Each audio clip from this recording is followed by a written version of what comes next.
Welcome back to the Sound for More channel. It's Leo speaking. Today I have the pleasure to do an introductory video on elastic drums.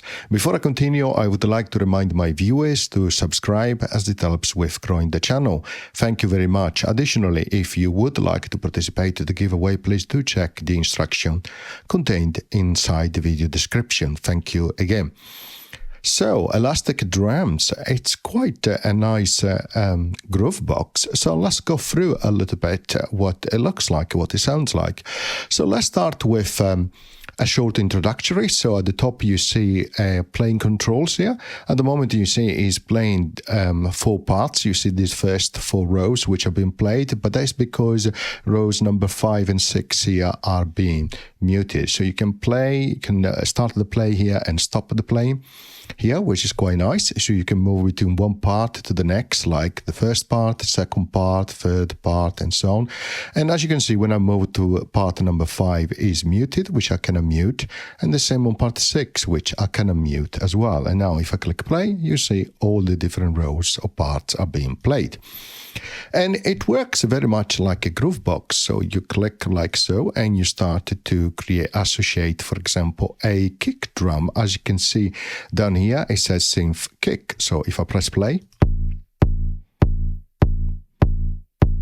and you see also activity up here flashing this LED. Okay, so if I go to the second row and I activate that, you can see it says snare. So we can create a simple bit like so. Now that snare it has quite a long decay and release, so you can adjust here some parameter. You can see you have selected the snare, we can adjust the decay.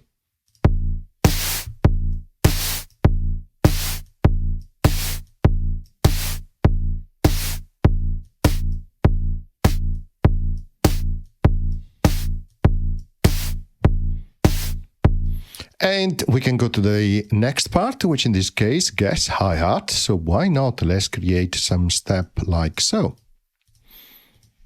And then adjust the relevant parameters. As you can see, depending on what you have selected, as you will see in a moment, at the moment is synth, so it's a drum synth sound, and you can adjust pitch, tone, decay, release, body gain and time, high pass filter, which is quite nice, oscillator, crossfade, detuning, FM, and noise, A and bass. So lots of different options.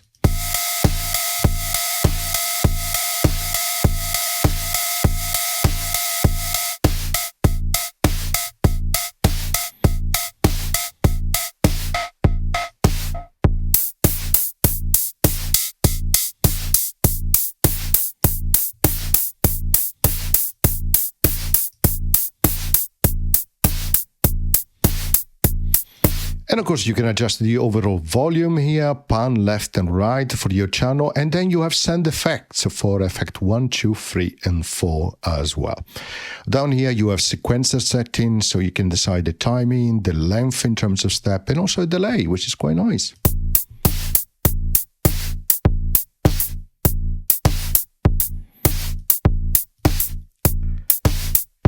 And as you can see, I've done it specific to part number 3.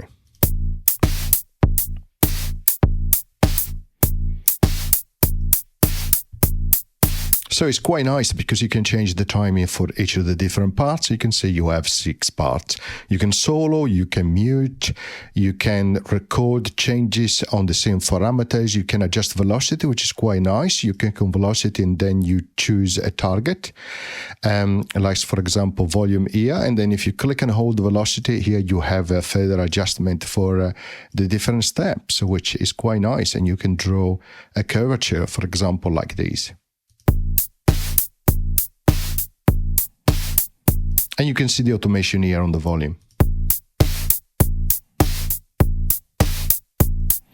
Okay, so let's click and hold on velocity and that will disappear. You have additional option here for randomization of the sequence, the instrument, both. You can copy the sequence and instrument. You can randomize all sequences and instrument as well on the last options. And then of course you can record, and here you can record using these pads here, so you can do some live record for drumming. Here you have the controls, of course. Let's click on record to exit. Now for each, by the way, you can see here the different height in terms of velocity, which is quite nice for the steps, so it gives you that immediate visualization. Here, if you click on a hi-hat, you can choose different samples. And it samples it for you as well as you click. But the power here is that you can choose different samples here. But you can go to, for example, FM synth for 2 operator or 4 operators. You have a granular synth, a bass synth, drone, a sampler as well. And then you can choose a sampler here and it gives you a representation here for the sample as well. And you can also import, which is fantastic. You can randomize here, which is quite nice, and you can save, of course, the randomization and the choices you have made. Now, if you click here, you can change from playing pattern to playing a sequence of pattern.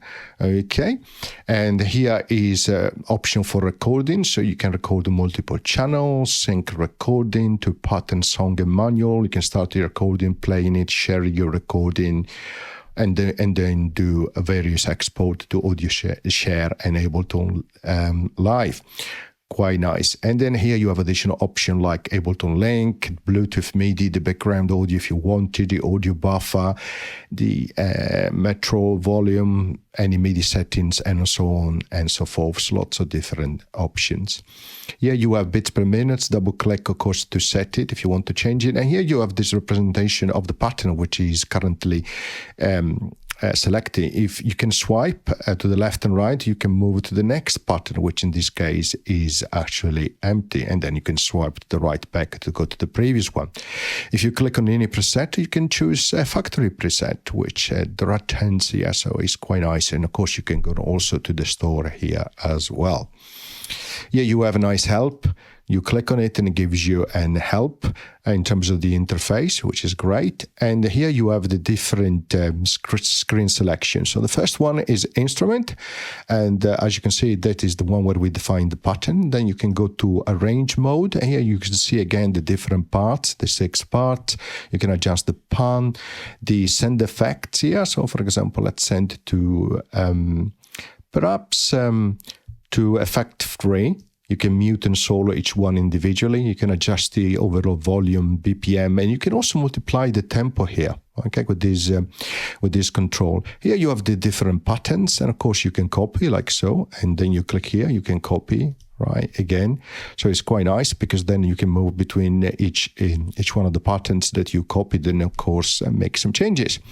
Next, you have the ability to change effect. You can choose the effect 1, 2, 3, and 4. And you can also have send from effect 1 into effect 3. So you can adjust this one, like so, and you can see the adjustment up here, which is quite nice. You can have automation on for recording and delete that automation, which you can record here on the X and Y pad. And then you select very much an effect, like so. And you can see also here the changes in verb size and filter. Let's click play.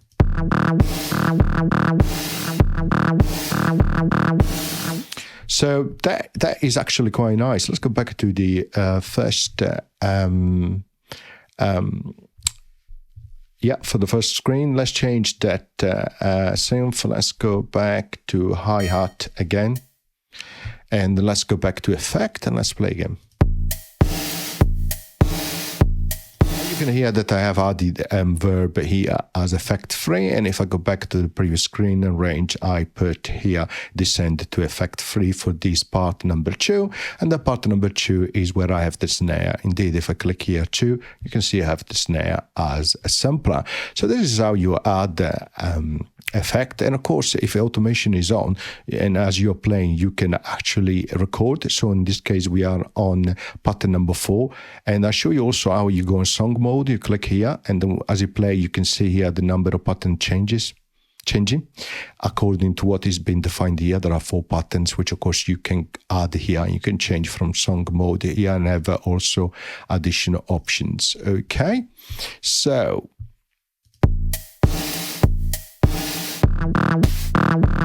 So you can see it moved to pattern number 1, and also remember the different settings, which were different. On course, I still had that synth selected because that is when I changed that synth for the hi-hat, and then I copied that. So the previous pattern maintained that synth selection. But let me show you that I can record automation here. So we just, I don't know, I just still on effect free, and why not gay verb.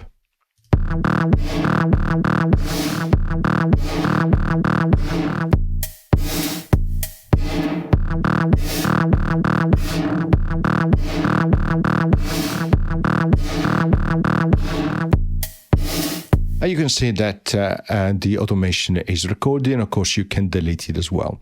And finally, you have a jump section here, which you can play, switch again, song mode. You can go to the previous pattern or now. You can activate the different patterns here. You can mute them. You can trigger these corresponding synth engine here.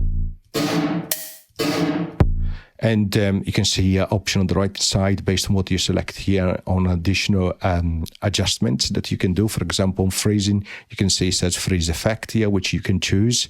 Okay, the same for stutter effect, for example, or delay, etc., etc.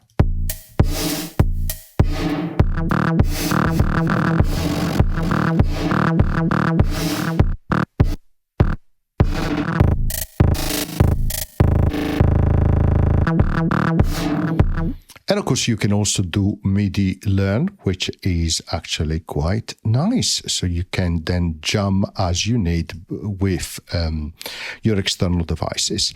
So that is just a short introduction to Elastic Drums. I hope you enjoyed. See you next time. Bye.